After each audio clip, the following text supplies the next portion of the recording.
मेरे बच्चे, ये अभी तक आपको जो भी गोलीय दर्पण और उत्तल दर्पण के बारे में आपको जानकारी दिया, उस जानकारी के बाद ये जो आपका 10th क्लास फिजिक्स आपका पार्ट 1 है, इसमें आप देखने जा रहे हैं साहब वही पढ़ाई गई बात को जो मैं कल तक आपको समझाया या पिछले प्रोग्राम वीडियो में आपको दिया।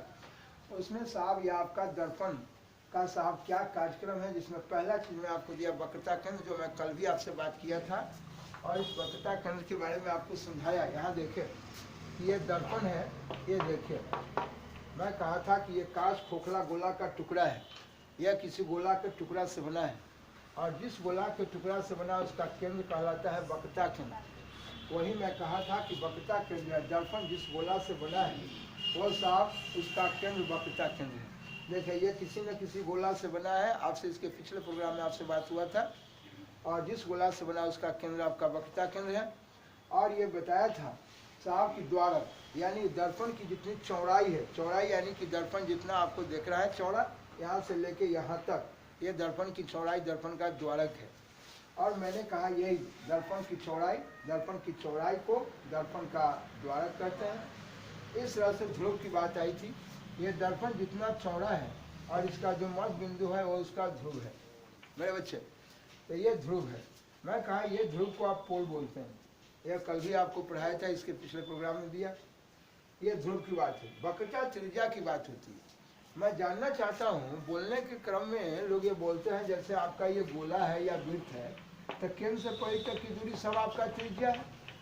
ये केंद्र से परिधि तक की दूरी सब त्रिज्या है, और सभी त्रिज्याएं आपस में बराबर है। तो मैं त्रिज्या लेने के लिए मैं यहाँ से ये केंद्र से वक्रता केंद्र से जहाँ भी दर्पण तक की दूरी है, ये सब को मैं अगर त्रिज्या बोलूँ, वक्रता त्रिज्या बोलूँ तो कोई दिक्कत नहीं है। लेकिन फिर भी मेरे बच्चे मैं ये जानना चाहता हूँ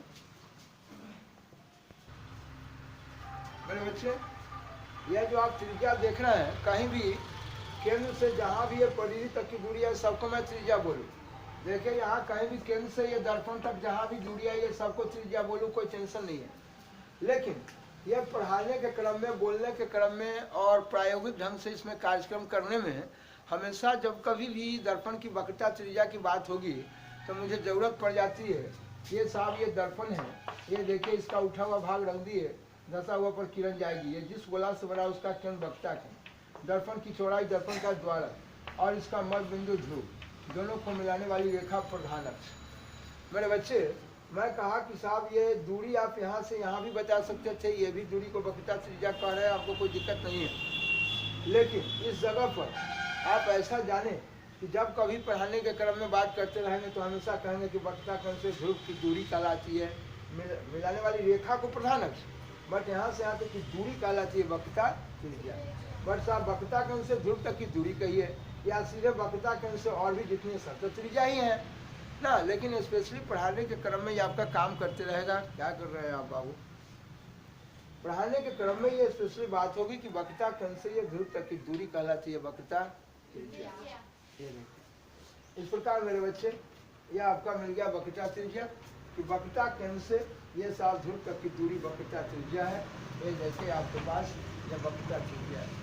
इस प्रकार अब हम चलते हैं साहब प्रधान अक्ष की तरफ। यह लिखेंगे आप सभी मेरे बच्चे। यह जो प्रधान अक्ष है, दर्पण की चौड़ाई दर्पण का द्वारक है, इसका मध्य बिंदु ध्रुव है। बोले ये जिस गोला से बना उसका केंद्र वक्रता केंद्र है, और वक्रता केंद्र ध्रुव को मिलाने वाली रेखा कहलाती है प्रधान। यह मेरे बच्चे प्रधान अक्ष। आते हैं, मैं आपको साफ फोकस मुख्य फोकस की तरफ ले चलता हूँ। फोकस कहिए, मुख्य फोकस कहिए, यानी इसी को प्रिंसिपल फोकस कहिए या ओनली फोकस कहिए, कोई दिक्कत नहीं। वेट कराता हूँ उन फोकस से क्या कार्यक्रम है आपका, और फोकस को बताने के बाद तब हम ले चलेंगे आपको प्रतिबिंब की तरफ। जी हाँ ठीक है, आप नोट कर लीजिए इसको मेरे बच्चे। यह मैं लिखने देने जा रहा हूँ साहब, यह फोकस, ठीक है। यह फोकस को पढ़ने जा रहे हैं, दर्पण के फोकस की जानकारी आप लेने जा रहे हैं। फोकस क्या है, मुख्य फोकस क्या है, एक ही बात है। जरा सुनेंगे देखेंगे, मेरी बहुत ही टूटी फूटी भाषा में आपको बताने जा रहा हूँ, आप आराम से देखेंगे। यह देखें, मैं उत्तल या अवतल दोनों के लिए किसी से बात करूँ एक ही तरह की बात होगी। लेकिन थोड़ा सा फर्क कहाँ पड़ जाएगा आप पढ़ते वक्त देखें। अभी स्पेशली मैं आपको दर्पण पढ़ाने जा रहा हूँ ना, तो इसलिए दर्पण पढ़ाने जा रहा हूँ, इसलिए दर्पण की दुनिया में आपसे बात करूँगा। आप देखेंगे साहब इसके बारे में कि दर्पण में हम फोकस कैसे बोलेंगे, फिर जब लेंस में पढ़ाने लगेंगे तो उसमें फोकस को कैसे बोलेंगे। तो दर्पण में चूंकि परावर्तन पढ़ा रहे हैं इसलिए परावर्तन की दुनिया से आपसे सिर्फ बात करेंगे, और लेंस में जब अपवर्तन पढ़ा देंगे तो वहाँ अपवर्तन की दुनिया से बात करेंगे फोकस में। और लेकिन आपको जब एग्ज़ाम में अगर मुख्य फोकस को अगर डिफाइन करना हो, परिभाषित करना हो, लिखना हो, तो ऐसा नहीं कि वहाँ सिर्फ आप दर्पण से करें कि फोकस से करें, ऐसा नहीं करना होगा। आपको दोनों को एक साथ मिला के बोलना होगा, जैसे हम बोलना सिखाएंगे। तो चूँकि मेरे बच्चे अभी सिर्फ आपको दर्पण पढ़ाने जा रहा हूँ, इसलिए दर्पण के हिसाब से बता रहा हूँ। अब फिर जब लेंस अभी नहीं पढ़ाया हूँ मेरे भाई, तब लेंस के हिसाब से हम कुछ भी बोलेंगे तो आपको बोलने नहीं आएगा, ठीक है। इसीलिए घबराएंगे नहीं, और कि ऐसा नहीं कह देंगे कि बाप हमारे किताब में तो साफ लिखा हुआ है कि प्रधान अक्ष के समानांतर जाने वाली किरणें परावर्तन या अपवर्तन के बाद। तो मेरे बच्चे मैं अभी अपवर्तन आपको नहीं पढ़ाया हूँ, इसलिए अपवर्तन की बात मैं नहीं कर रहा हूँ। जैसे अभी आ रहा हूँ बात करा के आपको समझा देता हूँ और बता देता हूँ, फिर दोनों को एक साथ मिला के जब लेंस पढ़ा देंगे तब बताएंगे। लेकिन आइए ले चलता हूँ, पहले आपको भेंट तो कराऊँ। देखिए मैं अभी साहब ये कांच गोला का टुकड़ा लिए, कांच खोखला गोला का टुकड़ा है, यह जिस गोला से बना उसका ये केंद्र है। ये बोलिए ये साहब अभी ये दर्पण बना नहीं है, अभी सिर्फ कांच गोला का ये टुकड़ा है। ये टुकड़ा को हम दर्पण तब बनाएंगे, मैं पढ़ा चुका हूँ, दर्पण तब बनेगा जब हम इसका एक सतह क्या करेंगे, कलई करेंगे। बड़े बच्चे जब मैं इसका एक सतह कलई कर दूंगा ना, तो ये क्या बन जाएगा, दर्पण। इस दर्पण में बताया था कि इसका साफ उठा हुआ भाग रंग दिए और धसा हुआ पर किरण जाएगी ना, ये मेरा कौन हो जाएगा, अवतल, कन्वेक्स, कनकेव हो जाएगा, कनकेव मिरर। मेरे बच्चे ये अवतल दर्पण है। बताया था कि ये दर्पण की चौड़ाई जो दर्पण का द्वारक है और जो इसका मध्य बिंदु है वो मेरा ध्रुव है। दर्पण का चौड़ाई जो है द्वारक है और दर्पण का जो मध्य बिंदु है मेरा ध्रुव है। आप जानते हैं कि इस वक्रता खंड और ये ध्रुव दोनों को मिलाने वाली रेखा कहलाता है प्रधान अक्ष। जी, वक्रता खंड और ये ध्रुव है, दोनों को मिलाने वाली रेखा है, यह प्रधान अक्ष है। और इसके मध्य बिंदु को जरा ताको, ये देखो, यह देखते हैं कि इसका मध्य बिंदु, इसी के बारे में आपसे बात करने जा रहा हूँ, जरा इत्मीनान से देखेंगे। मैं कहना चाहता हूँ कि साहब इस पर फोकस को प्राप्त करने के लिए क्या करेंगे, देखिएगा गौर से। देखिए एक किरण प्रधान अक्ष के समानांतर आ रही है। मैं कहा समानांतर के बारे में आज नहीं बल्कि बच्चे से जमाने से आपको पढ़ा रहा हूँ। ऊपर देखिए, मैं कहा इसमें कि देखिए बच्चे से आपने ज्यामिति में पढ़ा, दो ये देखिए तीर लगा है, ये रेखा है, इसमें भी दोनों तरफ तीर लगा है, ये रेखा है। ये दोनों रेखा जिनकी बीच की दूरी आपस में बराबर है, देखिए देखिए ये दोनों रेखा है जिनकी बीच की दूरी आपस में बराबर है। तो ये देखिए ये दोनों रेखा जो है समानांतर है। क्या ये दोनों रेखा समानांतर है, बोलेंगे तो समझ जाएंगे। फिर से बताइए आप मुझे, बाबू देखो ध्यान से, ये दोनों रेखा समानांतर है, देखिए ये समानांतर है, इन दोनों के बीच की दूरी बराबर है। तो जब ये दोनों रेखा समानांतर है, इन दोनों के बीच की दूरी बराबर है, ये समानांतर है, ये दो रेखा समानांतर है। बोले आपको कोई दिक्कत? मैं कहा कि ये दोनों रेखा समानांतर है अर्थात दोनों के बीच की दूरी बराबर है, ठीक है। उसी तरह से रेखा या रेखा खंड, ये जरूरी नहीं, ये देखें मेरे बच्चे, ये देखिए रेखा का टुकड़ा, ये रेखा का टुकड़ा, रेखा का टुकड़ा ये रेखा खंड है, दोनों के बीच की दूरी बराबर है। यानी रेखा और रेखा खंड दोनों के बीच की दूरी जब बराबर हो तो कहते हैं कि ये दोनों रेखा या रेखाखंड समानांतर है, पैरेलल है। मेरे बच्चे यहाँ देखो, ये साफ प्रधान अक्ष मैं पढ़ाया था, कई एक बार से बात कर रहा हूँ कि वक्रता खंड ध्रुव को मिलाने वाली रेखा आपका प्रधान अक्ष है, और ये किरण जो आ रही है वह प्रधान अक्ष के समानांतर आ रही है, प्रधान अक्ष के समानांतर आ रही है। और आप जानते हैं मेरे बच्चे कि ये देखिए यह प्रधान अक्ष के समानांतर ये सतह पर जाने वाली किरणें, ये जाने वाली किरणें परावर्तन के बाद, लौटने के बाद, मैं एक शब्द बार बार बोलूंगा, ये लिखा परावर्तन। मैं कहूँगा परावर्तन के बाद। देखिए मैं यहाँ पर लिख चुका हूँ, मैं लिखा है यहाँ परावर्तन के बाद, बार बार मेरी भाषा निकलेगी। यह परावर्तन के बाद, इस जगह लिखेंगे आप लौटने के बाद। लौटने के बाद मेरे बच्चे, मैं बोला परावर्तन के बाद, आप बोलेंगे लौटने के बाद। मैं कहा ये परावर्तन के बाद, लौटने के बाद। क्या लौटने के लिए स्वतंत्र है? क्या इस पर जब प्रकाश की किरण आती है तो ये क्या जरूरी है कि इधर ही लौटेगी? नहीं, ये स्वतंत्र है, किधरों लौट सकती है। क्या इस सतह पर आने वाली किरण इधर भी भाग सकती है, इधर भी भाग सकती है, किधरों भाग सकती है? भागती ही है। ये सतह पर आने वाली किरण हर तरफ लौटती है। लेकिन लोगों ने प्रयोग करके, जिन लोगों ने इस पर काम किया, उन लोगों ने बताया और कहा कि साहब यह प्रधान अक्ष के समानांतर आने वाली किरणें परावर्तन के बाद, लौटने के बाद। देखिए लौटने के बाद, ये देखिए लौट के आ रही है, ये तीर का निशान ये बात को बता रहा है कि ये सतह पर किरण क्या हो रही है। बोले ये परावर्तन के बाद, ये प्रधान अक्ष के समानांतर, देखिए समानांतर जा रही किरण प्रधान अक्ष के समानांतर, और प्रधान अक्ष के समानांतर जाने वाली किरणें परावर्तन के बाद, लौटने के। देखिए ये लौटने के बाद ये लौट के आ रही है, और लौटने के बाद ये प्रधान अक्ष के जिस बिंदु पर कटती है, यह जिस बिंदु पर कट रही है, यही कटान बिंदु फोकस, यही कटान बिंदु फोकस। बताइए, इसी को फोकस बोले, मुख्य फोकस बोले। फोकस का पहला अक्षर एफ है, इसलिए आपने फोकस को एफ से लिखा है। आप देखेंगे मेरे बच्चे, यहाँ देखिए ये चूंकि अवतल दर्पण है, अवतल दर्पण में फोकस वास्तव में मिला है, वास्तव में ये कट रहा है, इसलिए ये वास्तविक फोकस के नाम से भी जानते हैं। ठीक है, आइए मेरे बच्चे, मैं इसी जगह कहा क्या भैया इधर भी तो जाती होगी किरण, उधर जाती है, जा रही है, उससे हमको क्या मतलब? मैंने कहा कि यह प्रधान अक्ष के समानांतर जाने वाली किरणें परावर्तन के बाद, लौटने के बाद, यह प्रधान अक्ष के जिस बिंदु पर कटती है वह कटान बिंदु क्या है? फोकस। यह अवतल की बात किया। आते हैं, थोड़ा स्पेस कम है, हम एक ही साथ दो फिगर बना के और आपको बताऊंगा ताकि आप दोनों में अंतर समझ पाएंगे। तो बोलिए, यह फोकस वास्तव में कटा, वास्तव में ये कटा वास्तविक फोकस। जी आएंगे हम फोकस दूरी से बात करेंगे, लेकिन पहले फोकस समझाने दीजिए मुझे। यहाँ देखेंगे जब साहब मैं कहूँगा कि नहीं ये तो अवतल में बताए थे, आप उत्तल में बताइए। आइए देखिए, यहाँ देखिए, बोलिए। मैं कहना चाहता हूँ, ये देखिए, यह जिस गोला से बना है, ये देखिए कांच के खोखला गोला का ये टुकड़ा था, लेकिन ये दर्पण कब बना?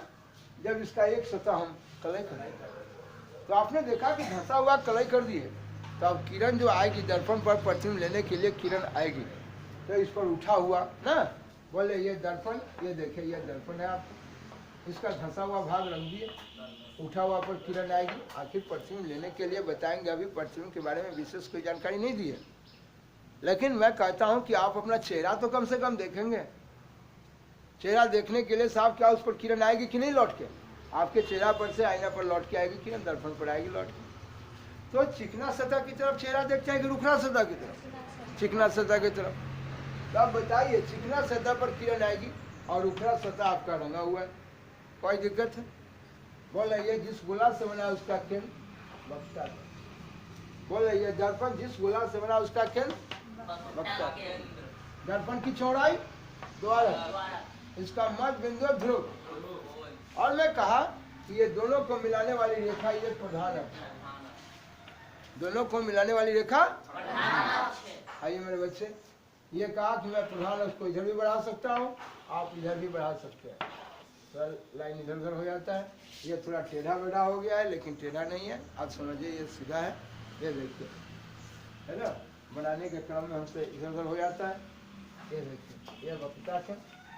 बोले ये आ गया, ये देखिए, आप इधर भी खींच रहे हैं, आप उधर भी आगे भाग रहे हैं, कोई दिक्कत नहीं है। मैं कहा साहब यहाँ भी प्रधान अक्ष के समानांतर, देखिए यहाँ भी प्रधान अक्ष के समानांतर आ रही है, यह समानांतर आ रही है। लेकिन प्रधान अक्ष के समानांतर जाने वाली किरणें परावर्तन के बाद, लौटने के बाद, अब लौटने के लिए स्वतंत्र है। ये इधर भी लौट सकती है, इधर भी लौट सकती है, जाती है, लौट रही। तो प्रधान अक्ष के समानांतर जाने वाली किरणें परावर्तन के लौटने के, देखिए ये लौट रही है, ये लौट रही है। यह प्रधान अक्ष के समानांतर जाने वाली किरणें परावर्तन के बाद लौटने के बाद लौट रही है यहाँ से, लौट रही है यहाँ से, लेकिन यह लौटने वाली किरण यह आभास होता है। ये प्रधान अक्ष के किसी बिंदु से कट के निकल कर, और जिस बिंदु से यह कट के निकल के जाती आभास होती है वह कटान बिंदु जो है वो फोकस है। कहें भाई क्यों? ये आभासी लाइन जो आभास हो रहा है, यहाँ से जो आभास हो रहा है, इसको पार्शियल लाइन से दिखाते हैं, टूटा फूटा लाइन से दिखाते हैं। लेकिन आप हमसे कहेंगे कि कहे भाई यहाँ पर आभास क्यों हो रहा है? इसलिए कि आप ही बताइए, ये सतह पर किरण गई है और यहाँ से लौट गई, यहाँ रंगा हुआ है, कलर किया हुआ है, तो क्या किरण इधर से पार करेगी? तब तो ये लौट तो गई यहीं से, ये लौट गई है यहीं से, यहीं से लौट गई, यहीं सतह पर टकराई और यहीं से लौट, और ये लौटने के बाद ये आभास होता है, ये प्रधान अक्ष के किसी न किसी बिंदु से ये आभास होता है। आभासी बात है, वर्चुअल बात है, इमेजिनरी बात है, काल्पनिक बात है। ये आभास हो रहा है कि यहाँ से जा रही है, ये वास्तव में यहाँ से नहीं जा रही, वास्तव में यहाँ से नहीं जा रही है, ये आभास हो रहा है। और जिस बिंदु पर प्रधान अक्ष के समानांतर जाने वाली किरणें परावर्तन के बाद लौटने के बाद, ठीक है, प्रधान अक्ष के जिस बिंदु से कट के निकलती जाती आभास होती है। प्रधान अक्ष के जिस बिंदु से कट के निकलती हुई आभास हो रही है वह कटान बिंदु फोकस है। ठीक है, तो यहाँ उत्तल दर्पण है, उत्तल दर्पण में फोकस जो मिला वह कटान बिंदु उसका आभासी फोकस। कौन फोकस? बच्चे चलो दूसरा मेरे बच्चे जो लाइन पर देखिए, अभी आपको बताया था, ये देखिए, इसीलिए एक साथ दोनों फिगर देते हैं ताकि आप समझ जाए। यह उत्तल दर्पण था, यह कन्वेक्स मिरर है। ये देखिए साहब, ये दर्पण, यह जिस गोला से बना उसका केंद्र, दर्पण की चौड़ाई, इसका मध्य बिंदु, दोनों को मिलाने वाली रेखा। और देखिए, सुनिएगा ध्यान से, यह प्रधान अक्ष के समानांतर किरण जा रही है। मैं बार बार बोलना सिखाया, दर्पण की चौड़ाई दर्पण का द्वारक है, इसका मध्य बिंदु ध्रुव है, दर्पण जिस गोला से बना उसका केंद्र वक्रताखंड है, वक्रताखंड ध्रुव को मिलाने वाली रेखा प्रधान अक्ष। बच्चे को कोई दिक्कत? सुनिए ध्यान से, कहते हैं कि यह प्रधान अक्ष के समानांतर किरण जाती है, और ये प्रधान अक्ष के समानांतर जाने वाली परावर्तन के लौटने के,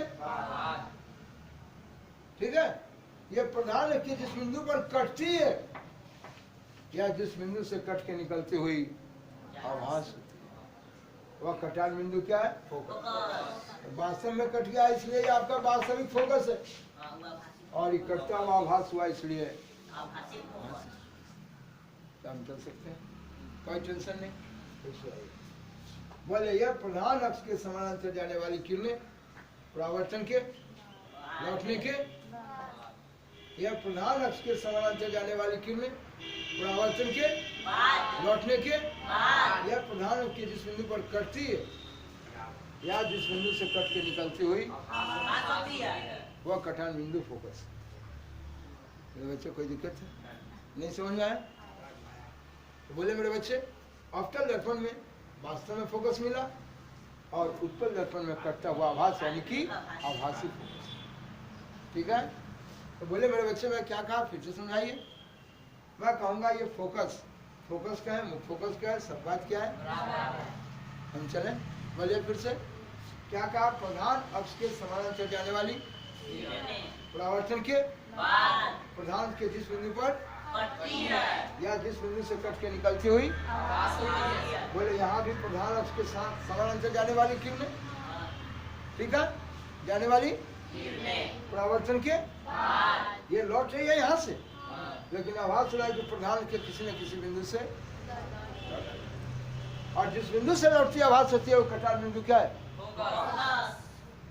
चले इस प्रकार फोकस क्या प्रकार का देखें, वास्तविक फोकस है।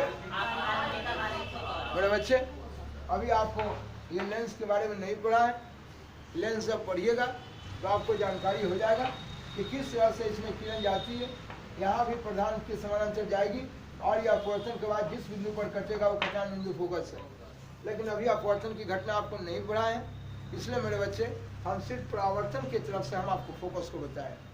जब इसको पढ़ा देंगे तब जाकर हम अपवर्तन का घटना बताएंगे और उस समय से आप अपवर्तन के हिसाब से फोकस को पहचानिएगा। ठीक है, जब आप पढ़ा देंगे लेंस को तब दोनों को एक साथ मिक्स करके और तब हमसे आप पूरे फोकस की परिभाषा बोलेंगे। ठीक है, चलिए नीचे लिखिए, फोकस लिखिए, डैश दे दीजिए। चलिए आइए ले चलता हूँ, इसको दिखलाता हूँ इसका प्रोग्राम। देखिए यह दर्पण जिस गोला से बना है उस गोला का केंद्र वक्रता केंद्र, दर्पण की चौड़ाई, दर्पण का द्वारक, यह मध्य बिंदु इसका ध्रुव है। ध्रुव को पोल पी से लिखें। बोले इसका उठा हुआ भाग रंग दिए, धसा हुआ पर किरण जाएगी, ये साफ अवतल दर्पण है। बोलिए यह वक्रता केंद्र और ध्रुव को मिलाने वाली रेखा प्रधान है। देखिए इसमें कोई दिक्कत नहीं। मैं कहा था अभी आप देखें इसके बारे में, यह सुनिएगा ध्यान से। यह प्रधान अक्ष के समानांतर जाने वाली किरण, मैं कहा कि दर्पण में देखिए यह प्रधान अक्ष के समानांतर किरण जा रही है, जो परावर्तन के लौटने के, हम बार बार पढ़ाने के क्रम में बोलेंगे परावर्तन के बाद, आप समझेंगे लौटने के, आफ्टर रिफ्लैक्शन, लौटने के। ये देखिए मेरे बच्चे, यह प्रधान अक्ष के जिस बिंदु पर देखिए यह तीर का निशान बता रहा है कि यह सतह पर किरण जा रही है और यह तीर बता रहा है कि यह सतह से किरण लौट रही है। और ये लौटने वाली किरण प्रधान के जिस बिंदु पर काट रही है वह कटान बिंदु आपका फोकस है। इस प्रकार मेरे बच्चे इसके बाद हम सिद्ध करके भी आपको बताएंगे, ये एग्जाम में हीट क्वेश्चन अपने आप में रहता है। ये जो साहब बताऊंगा इस दूरी के बारे में कि ध्रुव से लेकर वक्रता केंद्र तक की दूरी वक्रता त्रिज्या है। यह चलता है मेरे बच्चे, यह जो बताना है इसमें, यह दर्पण की चौड़ाई दर्पण का द्वारक है और दर्पण की चौड़ाई दर्पण का द्वारक है। इसका मध्य बिंदु ध्रुव है। यह ध्रुव और वक्रता केंद्र को मिलाने वाली रेखा प्रधान अक्ष है। मेरे बच्चे मैं आऊँगा क्या, अभी ही बता रहा हूँ आपको। ये देखिए जिस तरह से मेरे बच्चे ये संख्या रेखा पर यह आपका मूल बिंदु 0 है, 0 के बाद 1 2 3 4 वगैरह वगैरह देते हैं। मैं कहता हूँ कि अगर आपका स्केल रहता है, पैमाना जिसको बोलते हैं, आप इंस्ट्रूमेंट बॉक्स में आपने स्केल को देखा है, तो जब उससे मापने की बात होती है तो उसकी दूरी जो मापी जाती है वो हमेशा मूल बिंदु से मापी जाती है। तो मूल बिंदु से ये मूल बिंदु ओरिजिन पॉइंट है 0 ना। स्केल में आपने देखा होगा कि स्केल में इस प्रकार आप साहब क्या करते हैं, सो देखिए यहाँ देखिए, हम बोले 4 है 5 है 6 वगैरह वगैरह रहता है। हम बोले कि भाई 2 सेंटीमीटर मापना है, तो आप मूल बिंदु से यहाँ से 2 सेंटीमीटर जाइए। हम बोलेंगे 3 सेंटीमीटर मापना है, तो मूल बिंदु से यहाँ 3 सेंटीमीटर जाइए। हम बोले बाबू 4 सेंटीमीटर मापना है, तो मूल बिंदु से 4 सेंटीमीटर। यानी दूरी जो होता है वह मापा जाता है वह हमेशा मूल बिंदु से। इस दर्पण के लिए जब कभी भी दर्पण के सामने दूरी को जानना है तो आपने पढ़ा है कि साहब ये ध्रुव और वक्रता केंद्र दोनों को मिलाने वाली रेखा कहलाती है प्रधान अक्ष। बट यह ध्रुव से लेकर वक्रता केंद्र की दूरी, यह दूरी कहलाती है साहब वक्रता त्रिज्या। ठीक है, तो वक्रता त्रिज्या एक दूरी हुई। ठीक दूरी को मापने के लिए आपने कहाँ से मापा है, ध्रुव से। जिस तरह से यहाँ दूरी मापने के लिए 0 है आपका, 0 से लेकर 2, 0 से फिर 3, 0 से फिर 4 दूरी यहाँ से मूल बिंदु से मापते हैं।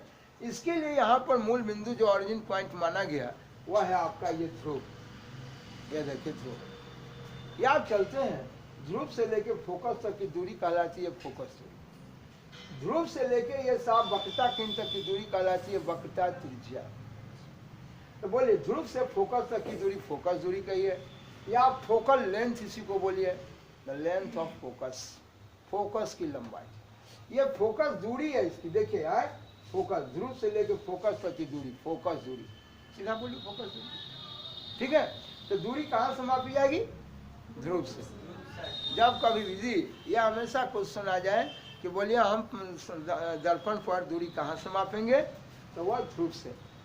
चले हम, और मेरे बच्चे आप देखेंगे ये भी अगले ही बता देते हैं कि जिस तरह से ये संख्या रेखा पर 0 से दाएं तरफ जाएंगे सब प्लस में, है ना। हम बोलेंगे 2 सेंटीमीटर प्लस में, अच्छा 0 से दाएं तरफ, और 2 सेंटीमीटर माइनस में किधर जाए? बाएं तरफ। 0 से आगे -1 -2 -3, ठीक है। तो बोलिए मेरे बच्चे, अगर ये ध्रुव से जो भी बाएं तरफ होगा दूरी वो सारा का सारा प्लस माइनस में, और जो भी दाएं तरफ दूरी हो, कहें कि दाएं तो कुछ है ही नहीं, मिलेगा अभी तुरंत आपको मिलेगा। ये देखिए इसमें भी पढ़ाएंगे, दाएं की बात होगी। ये देखिएगा इसके दाएं तरफ जाएंगे तो दाएं तरफ ये प्रधान अक्ष पर जो भी दूरी होगी वह सारा का सारा दूरी प्लस में, और बाएं तरफ जो भी दूरी होगा वो माइनस, ठीक है। कोई दिक्कत? आएंगे वस्तु के बारे में, पर्सन के बारे में बताएंगे तो उसमें भी सीधा उल्टा के हिसाब से बताएंगे कि किस समय प्लस माइनस का खेल है। लेकिन अभी आपने दूरी को प्लस माइनस देखा। बोलो यहाँ पर मूल बिंदु कौन हो गया? ध्रुव। ध्रुव से बाएं तरफ रहेगा माइनस में और दाएं तरफ रहेगा। क्या हम चल सकते हैं? इतनी बात में तो कोई दिक्कत नहीं। दूसरा सवाल आप देखें इसके बारे में क्या कहता है, बोलिए। अभी मैं सिर्फ आपको बता रहा था फोकस के बारे में। बोले प्रधान अक्ष के समानांतर जाने वाली किरणें परावर्तन के बाद, लौटने के बाद प्रधान अक्ष के जिस बिंदु पर कटती है वह कटान बिंदु फोकस। चले दूसरा सवाल आपको ये भी बताया था, ये देखिए,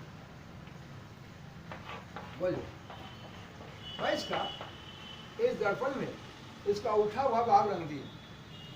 तो दर्पण का उपयोग करते हैं किसी वस्तु का प्रतिबिंब लेने के लिए, है।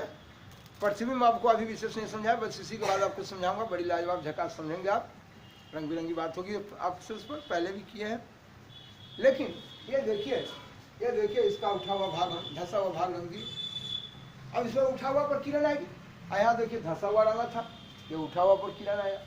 तो ये मेरा साहब अवतल दर्पण था। तो बोलिए अवतल दर्पण में ये वास्तव में कटा, इसलिए वास्तविक फोकस। तो हम बार बार पूछेंगे कि भाई अवतल दर्पण है कैसा फोकस होगा? अच्छा वास्तविक होगा। और ये देखिएगा साहब, ये देखिए ये दर्पण जिस गोला से बना है उसका केंद्र वक्रता केंद्र, दर्पण का चौड़ाई दर्पण का द्वारा और इसका मध्य बिंदु ध्रुव है, और दोनों को मिलाने वाली रेखा प्रधान अक्ष, मिलाने वाली रेखा प्रधान अक्ष, और ध्रुव से लेकर वक्रता केंद्र की दूरी कहलाती है वक्रता त्रिज्या। मेरे बच्चे ये मेरा प्रधान अक्ष और भी इधर है, और बढ़ा दीजिए, कोई टेंशन नहीं। इसको और आगे बढ़ाइए, कोई टेंशन नहीं, जाने दीजिए, जाने दीजिए।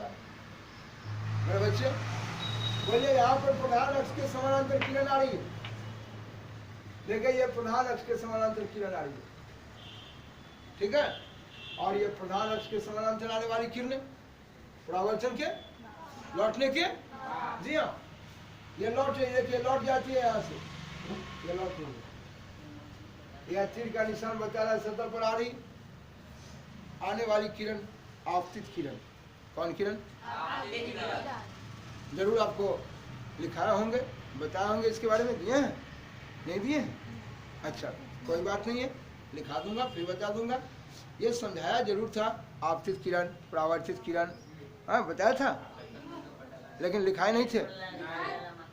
अच्छा कोई बात नहीं, देख लीजिएगा, नहीं लिखा है तो मैं लिखा दूंगा, कोई बात नहीं। ये बताइए ये सतह पर किरण आ रही है आपतित किरण, और आपतित किरण ये देखिए सतह के इस बिंदु पर आ रही है।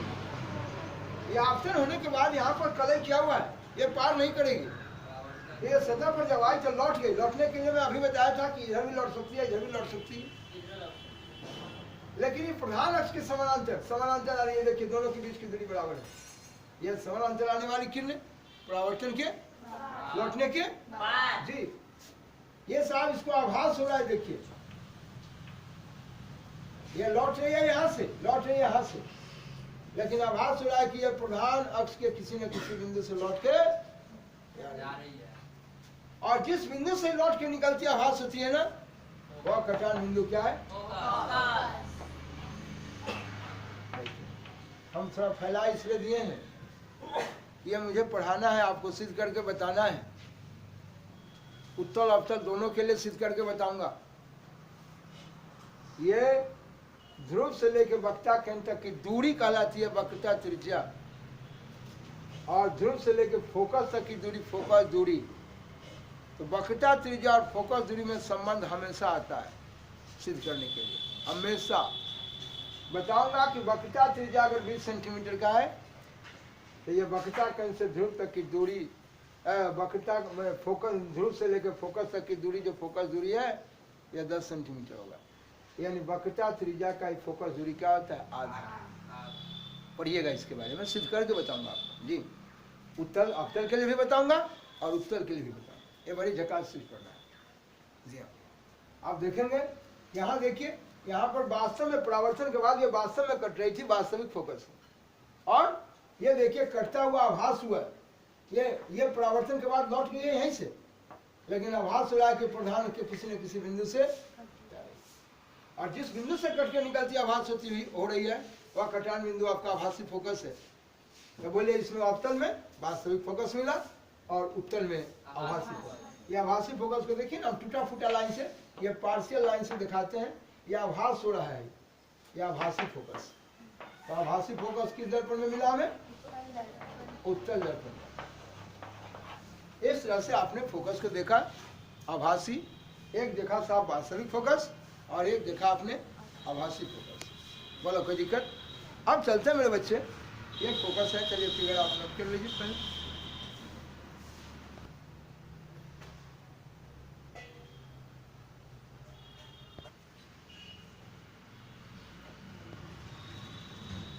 देखिए फोकस दूरी कहता है यह ध्रुव से लेकर फोकस तक की दूरी फोकस दूरी है। सभी देखेंगे ध्रुव से लेकर फोकस तक की दूरी फोकस दूरी है, ठीक है। और फोकस दूरी को हमेशा कौन चीज से लिखेंगे? छोटका यहाँ से लेके यहाँ तक की दूरी। और ये सिद्ध करके मैं आपको बताऊंगा कल के डेट में कि साहब ये ध्रुव और वक्रता केंद्र के बीच की दूरी वक्रता त्रिज्या है, और वक्रता त्रिज्या के आधा ये फोकस दूरी, ठीक है जी। यानी साहब वक्रता त्रिज्या जो इसका आधा कर दिए तो ये फोकस दूरी के क्या हो जाएगा? बराबर हो जाएगा। ये मैं सिद्ध करके उत्तल अवतल दोनों के लिए बताऊंगा आपको, ठीक है। बताइए अगर ये 50 सेंटीमीटर का अगर वक्रता त्रिज्या है तो इसका आधा 25 पर होगा।